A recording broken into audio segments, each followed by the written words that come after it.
Welcome to FPL Selection. Today we will review the 10 matches from Game Week 5 to see which players caught the eye and have been added to the watch list. Hit like and subscribe if you enjoy the video and let me know your thoughts in the comments. Thanks. So first up was Liverpool 2, Everton 1. This was definitely a game of two halves. Liverpool better in the side in the first half without creating sort of too many chances outside of the couple of goals they got. And then Everton looked much better in the second half. They just didn't quite have the cutting edge when the chances came their way. I think Salah's assist was really nice for the opening goal. Great pass through to Gravenberch. His all-round play was much better in this game. Certainly another improved performance on what we'd seen before. Still not quite as involved as you'd like to see, but he's gradually improving game by game. And I do think with all the rotation that Liverpool have got, the Isak and Ekitike options, and obviously I think either of those could play on the left-hand side as well, and Gakpo could miss out. So I think Salah's probably the only nailed attacker in that lineup at the moment. And certainly over the next sort of 5 to 6 games, they have got a tougher run of fixtures. So I think if I was going to have any Liverpool attacker, it would be Salah, and I'd probably leave the others out for now, just with the tougher fixtures. Van Dijk hit the DEFCON again in this one, so that's 3 out of 5 so far for him. I mean, if he can keep hitting 60% of the games, getting the DEFCON points, get a few more clean sheets, something a bit closer to what they were hitting last season, he's going to be a very popular set and forget for the season because, if he can hit DEFCONs or get a clean sheet every week, that's going to average out to 5 to 6 points a week. Yeah, it'd be a no-brainer, I think, at that point. And looking at Everton, Njai assisted the Everton goal, hit the DEFCON for the second game in a row. His DEFCONs look good actually in all 5 games. So I think with that potential, he's getting goals in open play. He's obviously got the assist in this one. And we think he's on penalties as well. So I think he's probably the one to go for now in the Everton attackers. But I certainly don't mind Dewsbury Hall. If you're struggling for cash at 5 million, he's a really nice option. Then defensively, Tarkowski hit the DEFCON again. That's 5 out of 5 for him. I'm just repeating myself every week now, but these players who get the DEFCONs in almost every game, they're basically starting on 4 points each week. So, if you add that up 2 games, you're looking at 8 points. It's equal to a clean sheet of 6 points and a 2-point blank.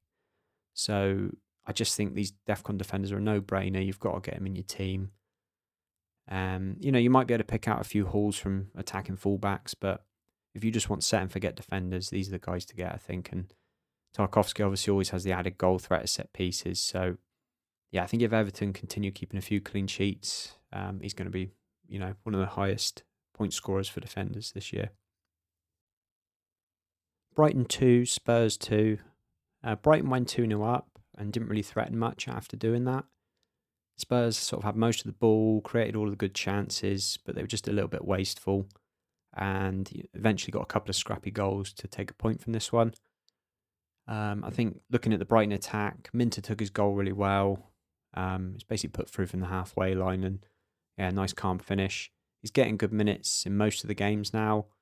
Looks a real threat every game I've seen. He's just always, whenever he gets in and around the box, he's just got that little bit of acceleration, that little bit of trickery, to get himself a yard and either put a good ball into the box or get a shot away. I still wouldn't be 100% confident on picking him, as I do think that, there's going to be a fair share of the points between the Brighton attackers, but he's definitely the one I'm leaning more towards at the moment. I think at 5.9, it's not too much to commit to, whereas if you're going up to sort of 6.5 for Mitoma, maybe you're just pushing it a little bit, but Minter's the one for me at the moment. I avoid the Brighton defence for now. From a Spurs point of view, I think Richarlison's still a good pick, but it is getting more risky as the weeks go on, especially around the Champions League games. He has been getting some 90-minute games, but I think, if there's a Champions League game, they're going to want him for that, and he's probably going to get reduced minutes in the league. Obviously with Solanke still out, they've got 2 good fixtures coming up. So if you're willing to take the risk, he could be nice for the next couple of weeks. Kudus is also a good pick with those 2 fixtures of Wolves and Leeds coming up.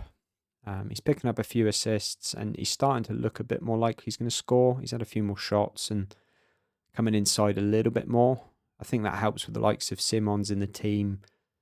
It's Kudus is able to cut inside a little bit more and, make a few runs. He's going to get found with the passes. He should play the majority of the minutes. And yeah, I think if he can just get a couple of goals, he'll start looking like a really good pick. And from the Spurs defence, I'm confident now Romero is the one to go for. I think he's probably the only one out of the back four that's going to start sort of 95% of the league games. He's hitting good numbers on the DEFCON. He's always a threat at set pieces. So, yeah, I think he's worth the extra few points, point millions to go up from Van der Ven. And Burnley won, Forest won. This was a really competitive game. Forest had the majority of the ball, but both sides created a number of chances. I think both would feel they could have won it, but a draw was probably fair in the end. Every Burnley game I'm seeing now, it's all the chances seem to fall to Anthony. He's got 3 goals for the season now. So, he's looking like the talisman for them. You obviously can't expect too much from a Burnley attacker, but if you are looking for sort of a cheaper rotating midfielder, he's 5.5 million. Whenever they've got a good run of fixtures, he might be one to pick up if you're looking for that sort of cheaper squad player. And then the Burnley defence, keeps saying it, they've got the best 4 million goalkeeper in Dubravka. I think everyone should have him as their second keeper now, really. He's averaging just over 3 points a game, good for save points. They'll pick up a few clean sheets along the way. So, yeah, I think that's pretty much a no-brainer. And then, of course, Ekdal and Esteve are, also good pickups for the bench, just 4 million. Both hitting the DEFCONs regularly. Yeah, it's just a no-brainer for squad picks there, I think. And from a Forest point of view, it's hard to recommend any of their defence at the moment. Obviously, need to see a little bit more of them under Ange. But with bad fixtures after Sunderland, it's probably not worth a look until sort of later in the year. I think the only Forest asset I'm sort of really confident in at the moment is Elliot Anderson. He's only 5.5 million. Perfect sort of fifth midfielder or first bench option. He's playing all the minutes, getting very high numbers on the DEFCON. He's hit it in the last 2 games. He was very close in the first 3. So I think with Ange's attacking style, he's probably going to need to make a few more tackles and recoveries, just so they're a little bit more open. And yeah, so I think he's going to get it most weeks. And again, starting on 4 points per game, it's, at that price, you'd take that every week. And West Ham 1, Palace 2. I think Palace deserved the win on the balance of chances in the game. They definitely allowed West Ham to have plenty of the ball, which is what they like to do, especially away from home. And then when they get their chances, they create quite a lot from crosses and set pieces, and that's where both of their goals came from. Mateta got his poacher's goal, and he almost had a second with a header he should have done better with. He's definitely the talisman for Palace. He's a threat from set plays and open play. Fixtures aren't great for Palace in the next 4, but he'll likely continue to tick along. And yeah, I think he's a really good pickup. In defence, I still think Lacroix is the best option. He did hit the bar with a header from a corner, and he's been very good on DEFCONs. So I think with the fixtures coming up, it should lead to him hitting the DEFCONs most games. I think they're going to have a fair bit more defending to do, because Palace have played a few weaker sides recently. But I think Richards could also be a good shout. He's only 4.5 million. So if you can't afford Lacroix, I think he's starting to hit the DEFCONs now as well. And, might be an alternative.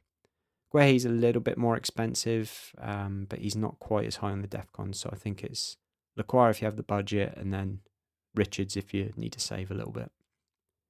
Then from West Ham, I'd still probably just look at Paquetá for now. I think Bowen's a bit too expensive. Paquetá actually had an effort cleared off the line. He sort of arrived at the back post from a cross. He'd been doing that a lot. He's arriving in the box, looking to get on the end of crosses. So I think that's something that's, he's repeatedly doing it. He's on penalties. He's got a good chance of hitting the DEFCONs. So 5.9 million, not a bad option if you... But I do think he's, like a set and forget. You'd have to leave him there for a while to, pick up a nice high average of points. And Wolves 1, Leeds 3. It was a funny game, this one. Wolves had most of the possession. It's 16 shots, total of 1.8 expected goals. Leeds only had 0.5 expected goals, and Wolves end up losing 3-1. So it's a classic, taking your chances when they come. Yeah, pretty much sums this one up. Stack was obviously the standout performer. 15 points. It'll be very popular, just being 5 million.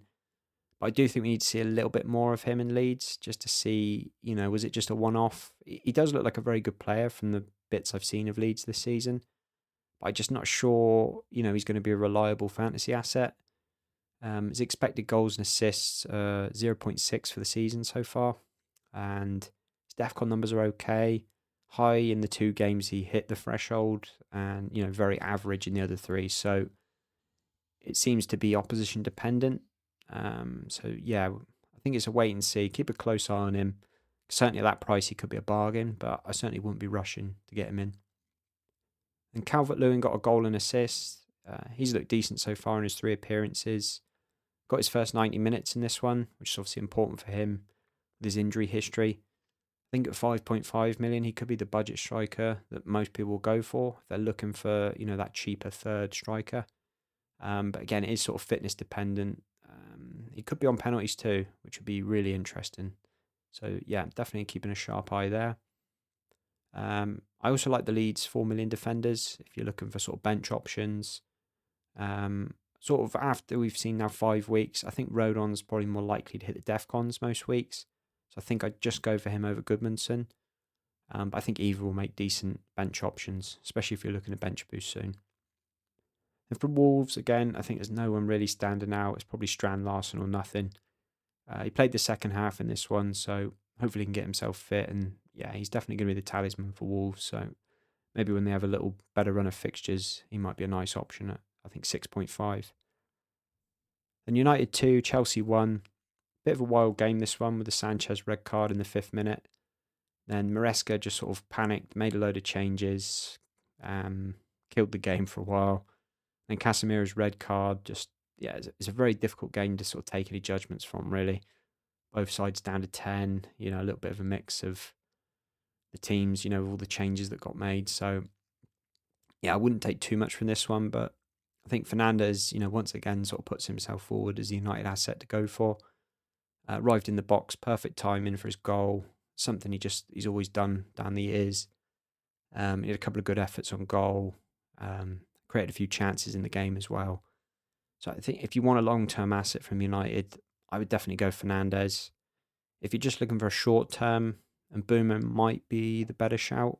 Probably got a higher chance of having a higher score in a single game.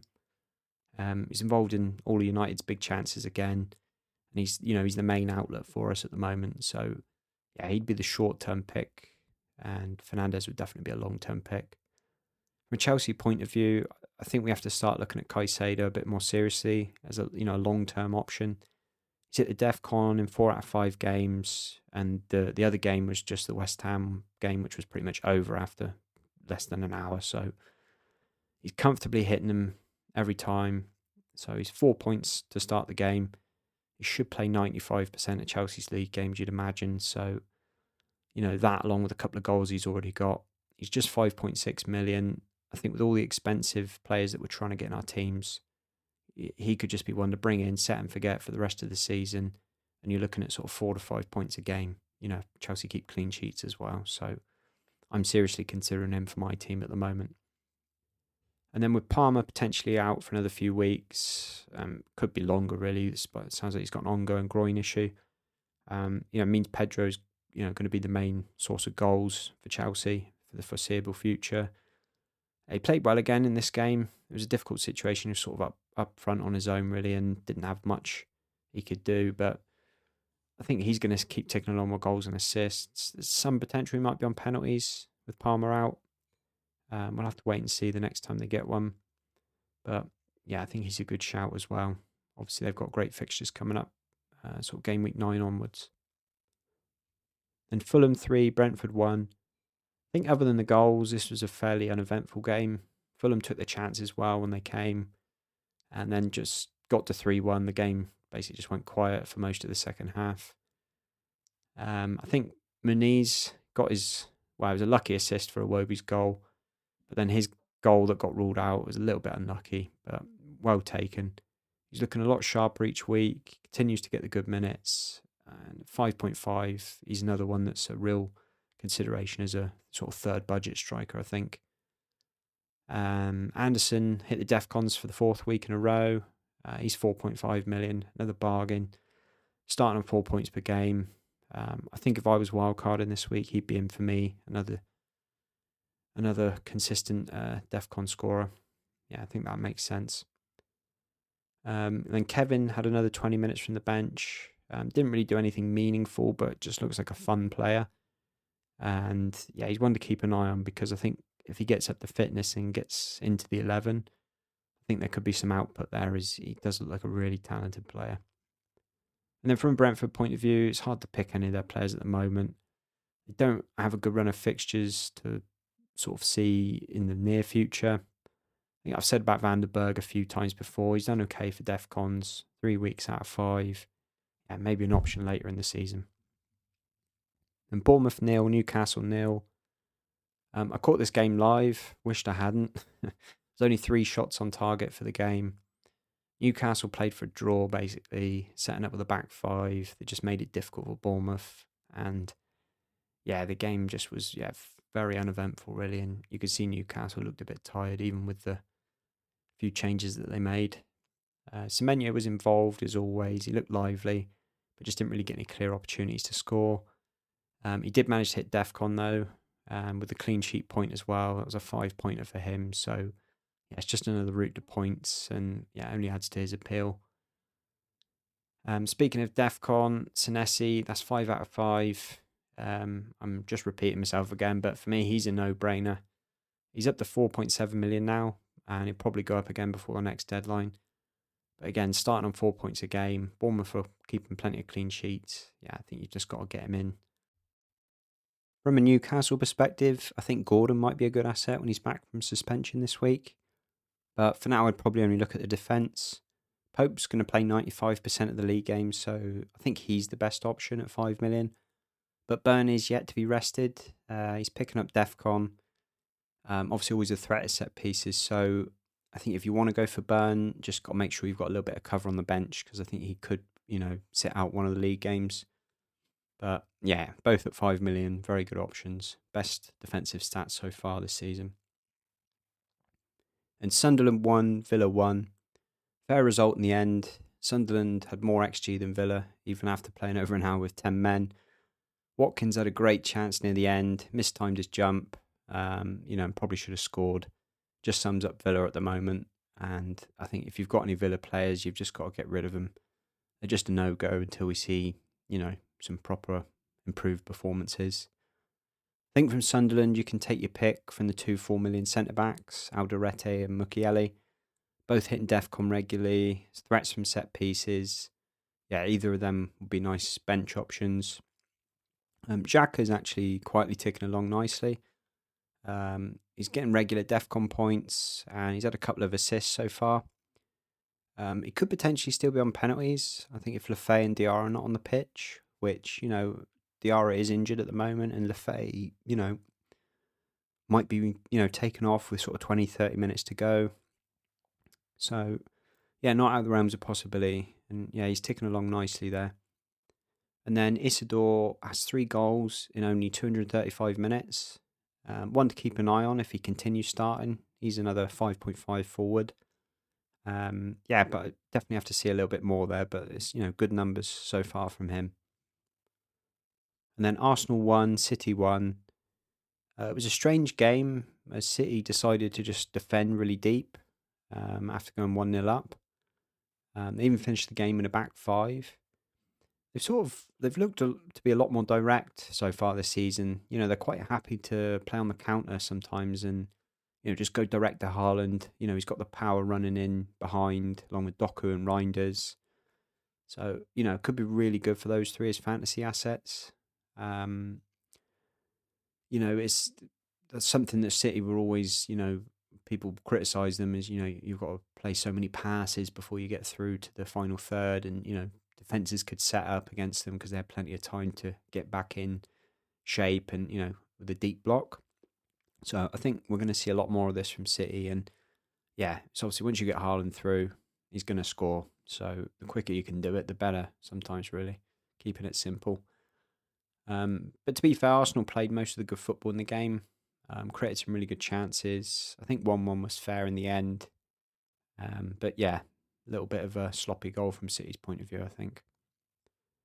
The Arsenal defence, very solid as usual, apart from the Haaland goal. I think for me, Raya's the number one choice now. I think unless we see the likes of Saliba and Gabriel hitting DEFCONs more regularly, I just don't think it's worth paying the extra 0.5 over Raya, because you're basically just looking at 6 points or 2, depending on the clean sheet. Raya's always got the chance to save points as well.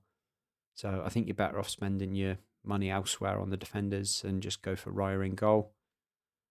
In attack, Gyökeres was quiet, but he's a great option from game week 7 onwards. Arsenal's fixtures, they got a nice little run going from game week 7.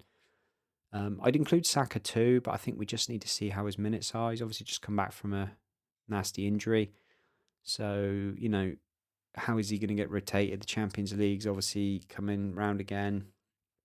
I think for me, it's going to be the next penalty. When they're both on the pitch, see who takes it. I think that's going to decide, who's going to be the stronger asset out of those two. And then for City, it's still obviously Haaland's the main pick there, and Reinders definitely. They're the picks for me. Haaland's very obvious. He scored in 4 out of 5. He got Burnley next. I think most people, will be captaining him this week, and there'll be a few triple captains going round. Reinders had a great game against Arsenal. Got the assist for Haaland, and he just, he was always in and around the box, trying to get on the end of crosses and making good runs. He also hit DEFCONs in the game for the first time this season, so yeah, it's another avenue for him to, pick up points at just 5.6 million, as a City midfielder getting good minutes. Yeah, seems like a no-brainer to me. So that's it for this one. Thanks for watching, and we'll catch you on the next one.